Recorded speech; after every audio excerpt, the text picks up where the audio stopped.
চীনের বেইজিংয়ে সামরিক কুচকাওয়াজের পর রাশিয়ার প্রেসিডেন্ট ভ্লাদিমির পুতিনের সঙ্গে বৈঠক করেন উত্তর কোরিয়ার প্রেসিডেন্ট কিম জং উন।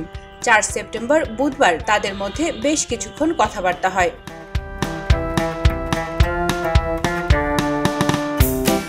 LME সার্টিফাইড বিশ্বসেরা কপারে তৈরি ওয়ালটন কেবলস, যা আপনার স্থাপনাকে রাখবে সব সময় নিরাপদ।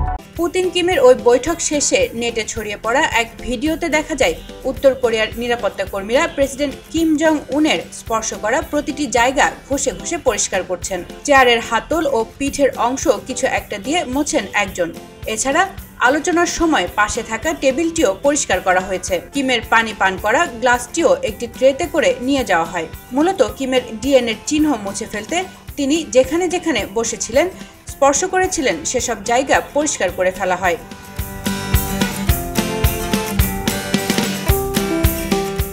তবে চীনে গিয়ে কিমের অতি সতর্কতার কারণ জানা যায়নি। বিশ্লেষকদের ধারণা, রাশিয়ার নিরাপত্তা বাহিনী বা চীনের নজরদারির আশঙ্কায় উত্তর কোরিয়ার নিরাপত্তা কর্মীরা তাদের নেতার ডিএনএ চিহ্ন মুছে ফেলেছেন।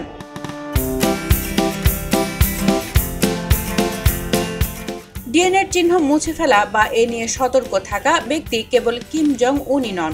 রাশিয়ার প্রেসিডেন্ট ভ্লাদিমির পুতিন নিজেও তার ডিএনএ চুরি ঠেকাতে অতিরিক্ত সতর্কতা অবলম্বন করেন। জানা যায় 2017 সাল থেকে তিনি যখনই বিদেশে যান, তার দেহরক্ষীরা তার মলমূত্র বিশেষ ব্যাগে ভরে সেগুলো সংরক্ষণ করে রাখেন এবং রাশিয়ায় ফেরত নিয়ে আসেন।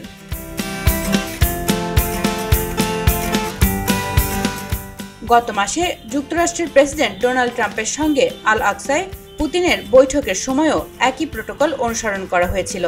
তখন রুশ নিরাপত্তা কর্মীরা প্রেসিডেন্টের মানববর্জ্য একটি সুটকেসে করে মস্কোয় ফিরিয়ে আনেন। ডেস্ক রিপোর্ট, খবরের কাগজ।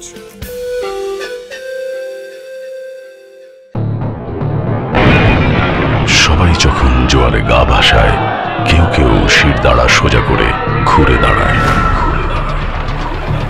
সময় যেখানে প্রতিনিয়ত হার মেনে নিতে শেখায়, কেউ কেউ চ্যালেঞ্জ ছুড়ে দেয়।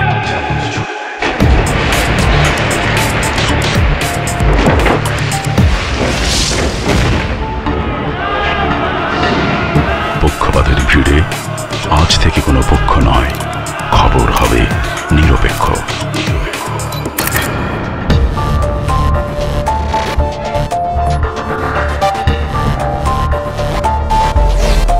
বানোয়াট তথ্যবাদ, খবর হবে নিখাত।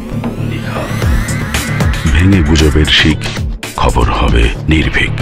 মুক্ত চিন্তার স্বাধীন দৈনিক খবরের কাগজ। এখন খবর হবে নিখাত, নির্ভীক, নির্ভীক।